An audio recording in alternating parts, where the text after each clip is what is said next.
abantu benshi bari kugenda bumva ko abirabura bo muri Amerika ari bo bwoko bw'Imana nyabwo, ariko benshi bakabihinyuza abandi ntibabyemere. Ni gute rero tumenya ko bari abirabura bo muri Amerika ari bo bwoko bw'Imana? Cyangwa ngiye kubwanjye ni gute nemeza ntashidikanya nkakubwira ni bari abirabura bo muri Amerika ni bo bwoko bw'Imana? Maze imyaka 10 muri uku kuri bikurikira umunsi ku munsi, ndeba uko bigenda bizamuka. Imyaka 10 harimo abamaze imyaka 20, ngira ngo abirambye bo bamaze imyaka 30. Imyaka 10 bimazemo mbikurikirana, atari kugendera gusa ku ijambo ry'Imana yatwandikiye ivuga uko bizaba bimeze n'ubwoko bw'Imana ubwo ari bwo.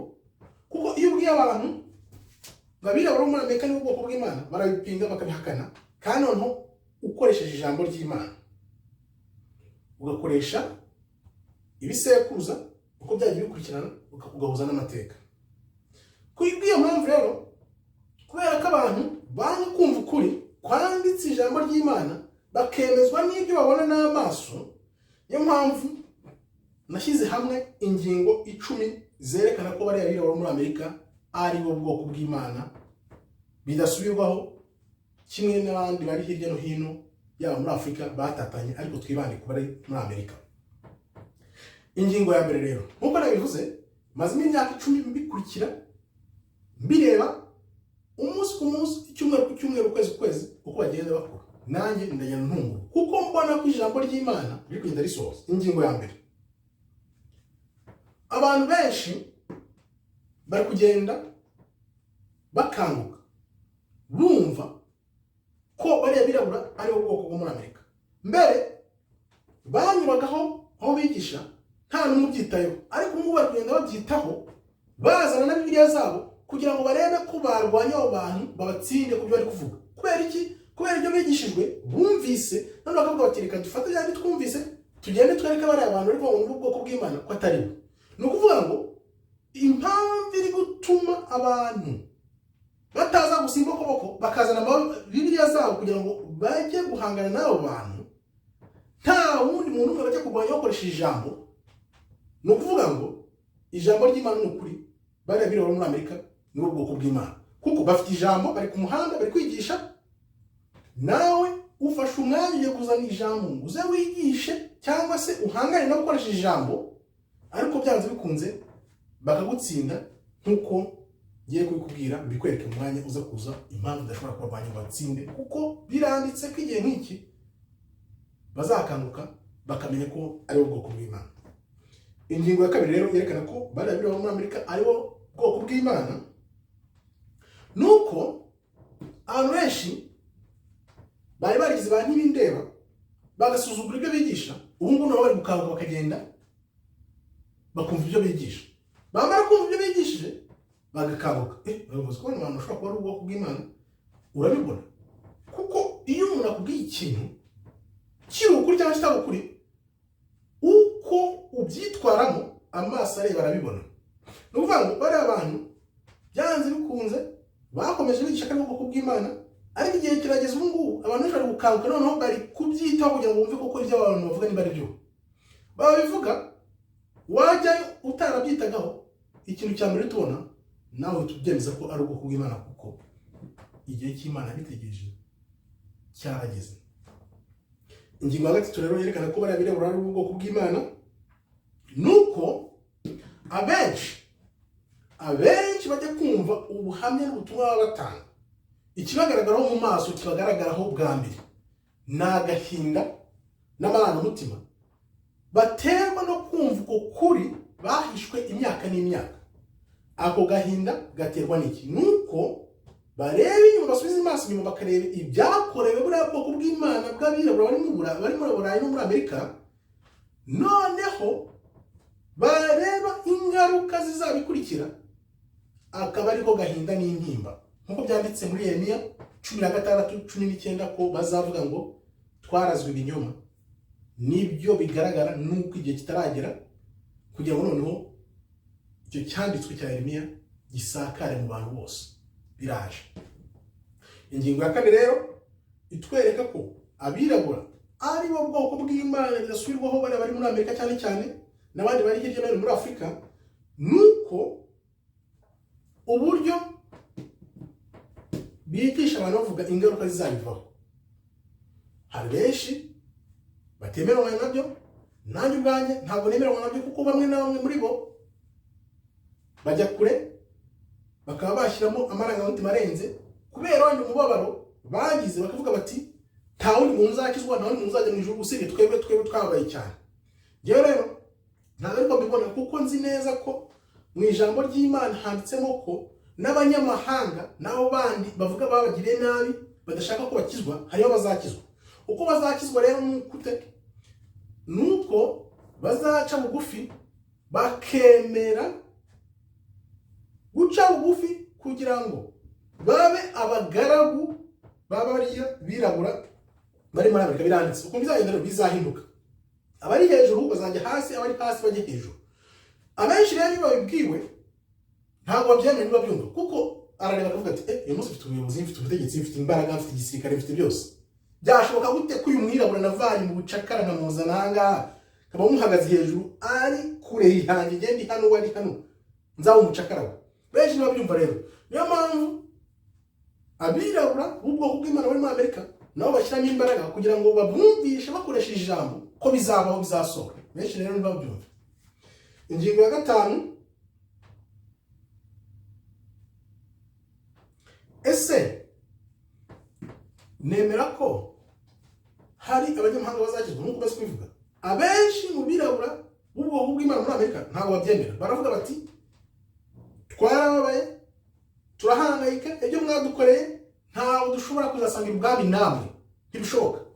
Ariko Imana nyine, Imana ni Imana, uko yabiteguye ngewe ko mbibona ni cya gihe cy'imyaka 1000 bingana n'umunsi umwe. Urebye neza ubu ngubu ukareba ibintu abazungu bakoreye abirabura, tubishyire mu magambo yabyo direct, birenze urugero imyaka n'imyaka. Ariko ku Mana ni umunsi umwe gusa. Uwo munsi umwe urashize. Ikibyerekana ko ari umunsi umwe nuko ababigizemo uruhare cyangwa se ababyungukiyemo, yaba ibyo bisekuruza by'abantu bagiye babyungukiramo bakabivana mu bukire, bari kugenda babona ko igihe cy'Imana cyo guca urubanza kigenda cyegereza, bakagira izo ntimba. Ariyo mpamvu bariya birabura bari muri Amerika bavuga bati ntabwo tuzemera kugabana ubutware n'ubwami bwa Kristo namwe ibyo mwadugiriye. Imana rero nk'uko nabivugaga ni Imana. Imana yateje ishyari ubwoko bwayo kugira ngo bagarukire Imana. Nibyo biri kuba. Ni ukuvuga ngo barisuzumye bihuza n'igihe bari kugarukira Imana, none bagaruka Imana kubera ko babonye ibihe byatakaye cyangwa ibyabayeho, bakazana n'uwo mujinya, bakumva ko ubwami bw'Imana bazaburagwa ari bonyine. Ariko nk'uko tubizi ijambo ritubwira ko abanyamahanga nabo bazazanwamo no kwizera Kristo. None ariko icyo neberanywa n'ubwoko bw'Imana buri muri Amerika bw'abirabura nuko bazazamo ari nk'abacakara b'ubwoko bw'Imana. Ibyo byo nuko bizagenda, yaba ababyemera abatabyemera nuko bizagenda. Bazahabwa ubutware, bongere basubire hejuru, abandi bose bajye munsi yabo. Niko bizagenda, biranditse, ibyo narabyisomeye ndabizi, ni ibintu nzi ku mutima. Ingingo rero ya 6 yerekana ko buriya bwoko bw'Imana ari abirabura bari muri Amerika, nuko uko bagenda bakura, uko abantu bagenda babarwanya, uko abantu bashaka kubaburanya, niko bigenda bifata intera, bituma benshi babimenya. Icyo rero kizatuma uko kuri kujya hanze no kumenyekane. Reka turebe rero uko bizagenda ukuri nikumara kumenyekana mu bantu benshi ko bari abirabura muri Amerika ari bo bwoko bw'Imana. Ingingo ya 7 nanditse nuko benshi bazashaka kubarwanya bakoresheje kubaburanya, bakoresheje ijambo. Ibyo ntibizashoboka. Kuki bitazashoboka? Nuko Imana yabateguye iki gihe nyacyo ibaha ijambo. Wibuke Imana iravuga iti nzatuma bongera kwibuka abari bo, mbahe ijambo ryanjye baryandike mu mitima yabo n'ubwenge bwabo. Nibyo ngiye kukubwira rero. Iyo bari kwigisha ku mihanda, babarika barindwi, umunani, icyenda, icumi. Umunani, icyenda, icumi. Noneho uri hagati muri bo abazi ijambo n'imirongo ya Bibiliya igendanye n'ibyo bigisha mu mutima we no mu mutwe, barabizi neza. Noneho abandi basigaye ku mpande bose, buri wese afite ingingo abazi, ku buryo iyo uje kubarwanya wano hagati aragusubiza, kandi byagusubije ntabwo ushobora gupfa kubirwanya. Iyo birwanyije hahita haza abandi bo ku mpande, bose bagasoma Bibiliya bafite. Ni ukuvuga ntabwo ushobora kurwana n'abantu 10 bafite Bibiliya, bafite imirongo itandukanye, uje weho udafite na Bibiliya, utazi na Bibiliya. Ntibishoboka. Ni ukuvuga ngo ijambo ry'Imana riri ku byiciro 10 muri abo bantu. Wewe uje nta Bibiliya ufite, uzanye ibyo wumvishe mu nsengero bita iz'icyaha, nk'uko byanditse mu gitabo cya Daniel, urusengero ruzakora ibidakoreka. Ibyo ni ibintu twakunjiramo, ariko icyo nshaka kubwira ni uko ntushobora kuza imbokoboko ngo uze kurwanya abantu 10 bafite Bibiliya, bose bazi ibintu bitandukanye ari 10. Wabarwanya ute? N'umuntu umwe afite ijambo wenyine ntushobora kumurwanya. Na nkaswa no uje nta jambo ufite, araguha amateka, aguha ijambo, aguha ibimenyetso. Ibyo bintu byose ntushobora kubirwanya. Nicyo kitwereka ko bari abantu ari ubwoko bw'Imana bari muri Amerika, bari abirabura. Ingingo ya 7, ingingo ya 8. Buri ubwoko bw'Imana bw'abirabura bari muri Amerika bari mu gihugu hose. Nta kuntu wakwibaza mu mujyi, impande zose z'umujyi za buri mujyi barahari, kandi bazamukiye rimwe, bashibikiye rimwe. Urumva ibyo bintu byarikoze gutya gusa, harimo ukuboko kw'Imana. Ni ukuvuga ngo uko ubarwanya niko bagenda barushaho kumenyekana, kuko icya mbere bigishiriza ku mihanda, bigishiriza ubuntu, ntabwo basaba amafaranga, babikora nk'uko Kristo yabikoraga. Nicyo gitangaje, nta mafaranga bakira, nta mafaranga bajya basaba hariya ku mihanda aho bigishiriza. Byerekana ko ririya jambo bafite, inyota y'ijambo bafite kugira ngo bayisakaze mu bantu bose, babikorera kubera ko bazi neza ko ari bo baragwa mu bwami. Niyo mpamvu babyigishiriza ubuntu amanywa n'ijoro, bari hariya ku mihanda, nk'uko nibereke muri video zimwe na zimwe. Ingingo ya 9 yerekana ko bari abirabura ari ubwoko bw'Imana, nuko bari guhamya ibyanditse mu gitabo cy'umuhanuzi Ezekiel. Bibuke Imana yaravuze ngo hari amagufa yumye ariko azongera kubaho ari uko asubijwe mu mwuka. Bari kugenda rero bakanguka, bakamenya ko ari ubwoko bw'Imana bwavanywe mu gihugu cya Israel bukajyanwa mu bucakara. Uyu munsi bakaba bari muri Amerika ariho bisanze. Bivuze ngo rero ikindi kibigaragaza ni iki? Nuko abantu bari kubiga, abantu bakigisha abandi, bakavuga bati dore uko ushobora kwitwara aho ugiye kuganira nabo, dore ushaka kubatsinda uko wabigenza. Ibi bitwereka ko iyo umuntu afite ukuri, icyo ukora uramwiga. Iyo umwiga watakwiga, ni ukuvuga ngo icyo afite ari gusangiza abantu ni ukuri. Wewe uri kumwiga, uri kumureba, ntabwo uri kumwiga ngo ugende umusanga umukurikire. Kuko ushaka kumwiga ngo ube nkawe, wagenda akakwigisha. Ariko nimba wigira ku ruhande ngo ujye kumurwanya, ni ukuvuga ngo uko ni ukuri. Icyo ni ikimenyetso gifatika, nawe bitekerezo wumve.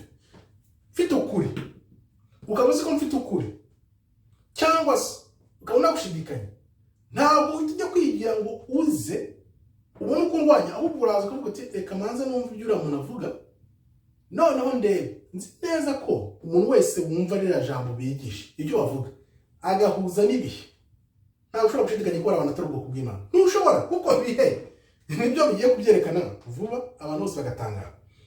Ingingo ya 10, ibintu by'amateka byagiye bibaho bitwereka neza ko bihuza n'ibyanditse. Amateka yabayeho ku bagiye bajya mu bucakara kuva Babylon, bavuye Ashuru bagakurikizaho mu Bapersia, bakajya mu Bagereki, mu Baroma, uyu munsi bakaba bari muri Amerika. Uko bahageze nta bundi bwoko n'ubu na bumwe byegeze bibaho ku isi. Ni ukuvuga ngo igihe nk'iki nyine cyari cyanditse ko kizagera, noneho bagakanguka bakamenya ko abari bo, bamara kumenya abari bo bagahita batangira kwigisha kugira ngo ibyanditse bisoze ari byo bigiye kuba mu minsi iri imbere. Kuko uko bagenda barushaho gukanguka niko isi nayo yindi isigaye y'umwijima n'umucuraburindi itazi ibyayo bigenda ikanguka bute babanutse ko bashobora kuba ari ubwoko bw'Imana. Niyo mpamvu byanditse neza mu byanditswe ko abantu benshi bazatangira kwibaza aba ni ubwoko bw'Imana, aba bantu ni ubwoko bw'Imana. Wibuke Yeremiya 19:19 atubwira ngo abanyamahanga n'abandi bose barwanyaga Imana bazicara bavuga bati ni koko twarazwe ibinyoma. Nuko rero isi yose izamenya ko bari abiroro muri Amerika ari bo bwoko bw'Imana. Noneho rero bizakurikira ubwo wenda no hazava ya makuba, abantu bazashaka kurwanya, bashaka kubica, ari byo noneho bizasoza ibyanditse mu byahishuwe yuko hazaza amakuba n'akaga katigeze kabaho, ari byo bizaza mu minsi imbere. Ndavuga nti rero ushaka gukizwa kugira ngo uzinjire mu bwami, nuko waca bugufi ukakira agakiza, ukavuka bundi bushya, ahasigaye ugategereza umunsi w'Imana kuko utari kera. Murakoze rero, Imana ikomeze ibarinde. Shalom, shalom, shalom.